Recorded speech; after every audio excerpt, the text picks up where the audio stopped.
have been smooth if I didn't get stuck.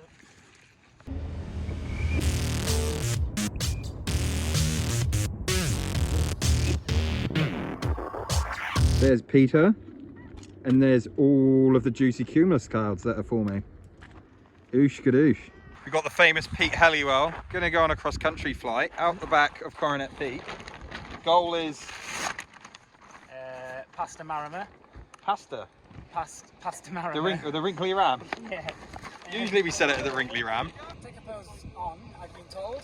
Whether we go there is up to my mental state, I think. Alright, if Pete makes a Marama, you have to subscribe. Alright. If you're watching this now, and he makes a Marama, you've got to subscribe. Click the subscribe button here. If I make it where? A Marama. A Marama. Okay. 115 kilometres. And we'll put another one here when I'm passing a Marama. Whoa, what's that? They stopped the flappy bit. What flappy bit? Well, exactly, there's no flappy bit because I use my ROC 3.5 Pro bits of Mylar in my edge. Wow, that definitely makes you go quicker, doesn't it? Yep. Yep, there's a 0.1 of a glide on them. Wow, look at that. He's got all the mod comms. There's another 0.1 of the glide on. Look at this. Look at this high performance hang strap here, Ben. Oh my god, look how like streamlined that is. Pretty high performance, that hang strap, isn't it? Yeah, right. I'm gonna have trouble getting down, I think. Maybe it'd be safer if we put the old one on so I could actually get down. Yeah, well the conditions today. Can I get a bit closer into there? Look at this. Oh, there you go. That is fine quality, isn't it? That's very aerodynamic, isn't it? Wow. God. Guys, this is the longest 10 minutes. I've been cruising waiting for Pete. I know, look at him. It's because he's got a million cameras to set up. You don't think it's easy being a YouTube star? It's not, is it? Here comes the sun. Oh, here we go. Perfect timing, boys. Sun's out, guns out. Little darling. Helmet's going on. Take off the sun comes out before you launch. Oh, right now, John. Right now. Yeah, right now. You're actually late.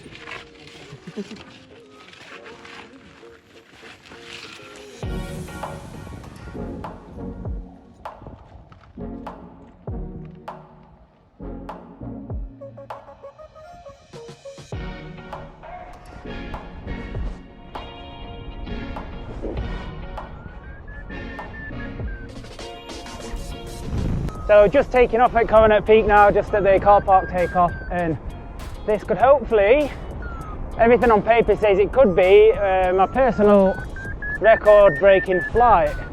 Got over 100 kilometres open distance. So now I'm just going to try and get on this ridge line that takes me over towards Brow. It should be a little bit more windward. It should be still on the tail as we're heading down towards Brow. I want to stay under 5,500 feet at the moment. We're just at 5,000 feet, so 500 to go.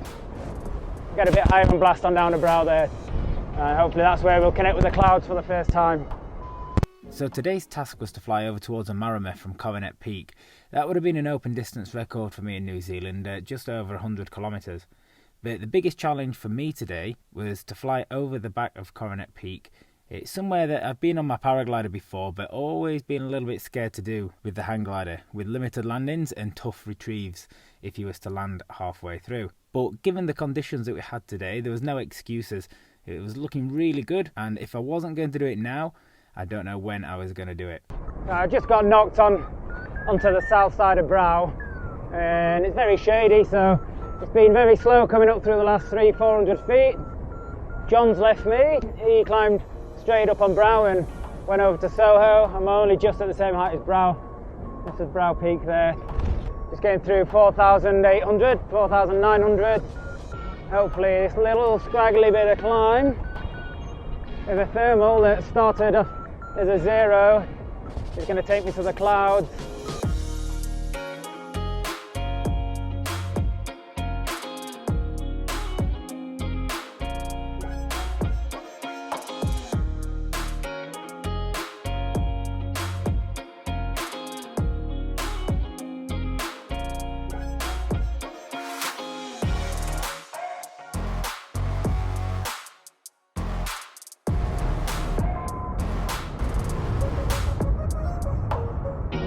So after grovelling low down in the lee side of Brow, on the shady side of Brow, Just had to fight my hardest to stay out the airspace at 7,500 feet here. This is the dreaded maze town down here where I really don't want to land. Only about a 4 or 5 hour walk out of there, or a decent 4-wheel drive to go in if we need to go and get the hang gliders. But we're not going down there, we're going to that cloud. We're going to head over towards Soho. Good clouds on Soho, so hopefully you get there, be above the top up on Soho, maybe hop back to Coronet, over to the Pisas, and then maybe across onto Grand View.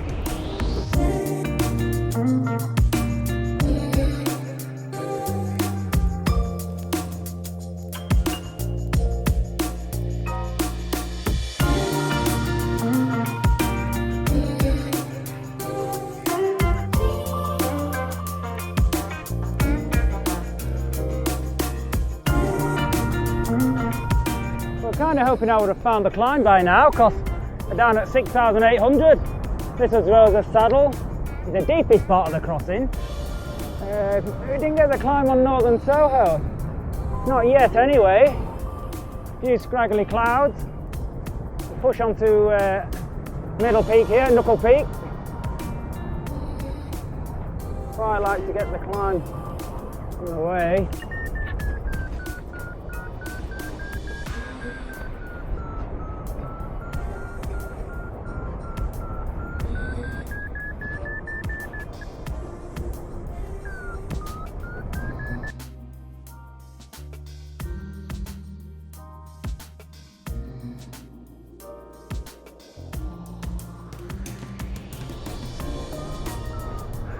So this thermal's really slowed down now, just at cloud base, 8,100.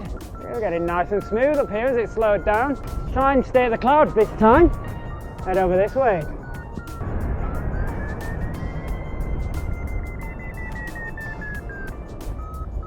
Just got boosted then, and it's actually taking us higher than this cloud. Convergence normally allows you to get up there like above clouds. See clouds start to form below me. That's pretty cool. Look at that. 8,200. Do another turn, and then yeah, head to the next cloud. We've just about topped this one out.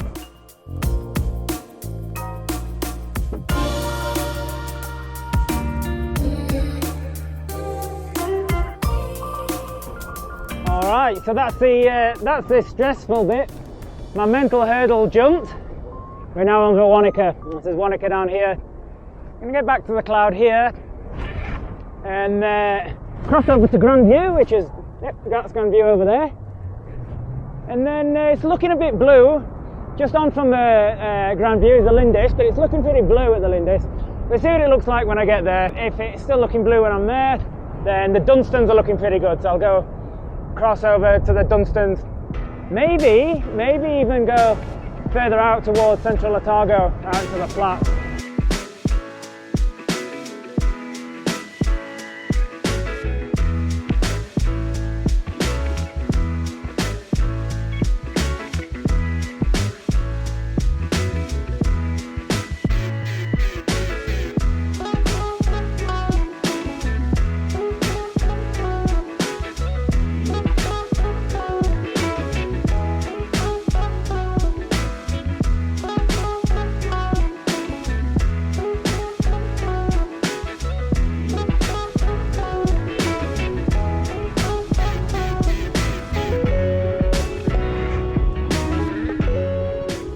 We're just arriving at Long Gully.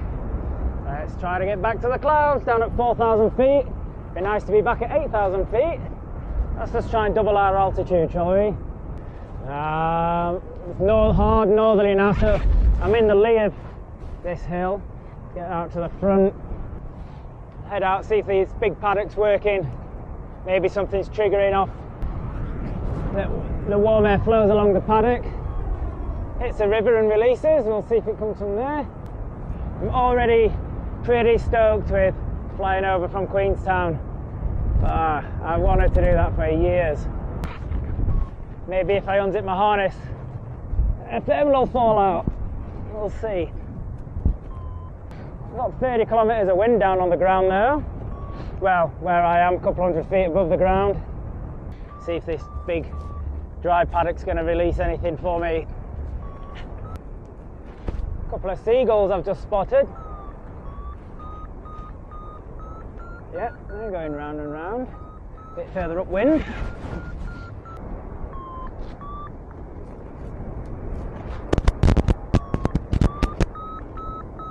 Seagulls are now higher than me upwind. See if I can get underneath there.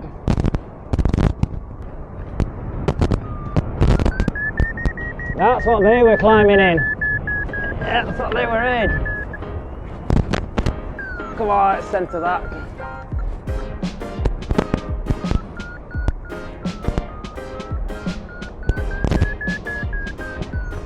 Now when I got to Long Gully, my plans changed pretty quickly.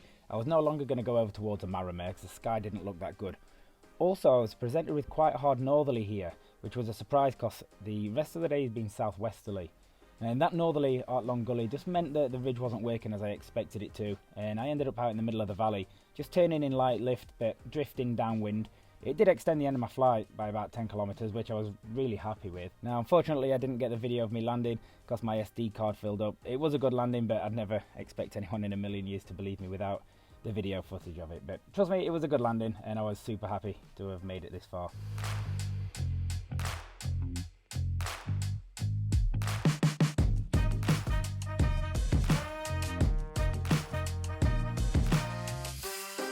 How was that? Oh, good. It was good, huh? Why didn't I do that years ago? Yeah, right. I got not a little bit. I got down like $5 grand at Rose's Saddle. Yeah. Or just past. Yeah. And well, this is not the place to go down. Back up to about $8 grand and over to Wanaka. Here we go. One happy Peter. Hang on.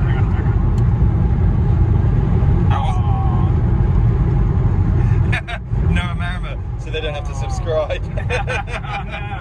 Oh no. Next time, boys, we're going to a Marramare and we're all going to subscribe. So how was it? Not as good as getting 1,000 new subscribers, but it was pretty good. I'd recommend it. I'd do it again. Right. What was the crux? The crux was in my head. Right. The crux was in my head. It was the mental part of going over the back of Coronet Peak into the abyss, into the unknown. Which actually turned out to be like nice thermals and nice clouds. The yellow brick road over to Wanaka. You just followed that in. And I should have done it 5 years ago. I reckon I could do that on my tandem. You reckon? Yeah. Well, I reckon. Quite confident after your first flight out the back. Yeah, maybe when I'm up there next time I might have a different opinion, but I reckon I could do that with my eyes closed. I'm pretty happy with that. That's been not even on the. That's been on the. I've not even put it on my to-do list for the last 7 years, and it's been crossed up because I never wanted to do it, and now I've done it. I want to do it again. When can we do it again? Thursday. Okay, Thursday. Tune in Thursday for another episode of Pete Being Happy. And we'll go to a Marramare hopefully. And how was your landing? I landed on the base bar, man. It was strong. We landed in probably about 30 kilometres of wind, maybe a little bit more gusting. I landed on the base bar and everything's straight. So I'm not going out. Can't complain. Where are we going now? We're going to go and retrieve John now. After he left me for dead at Brow Peak, after I got flushed onto the south side of Brow Peak. I say flushed onto the south, I put myself in a bit of a silly position. I didn't leave Coronet high enough. So I was about probably 20 minutes behind him.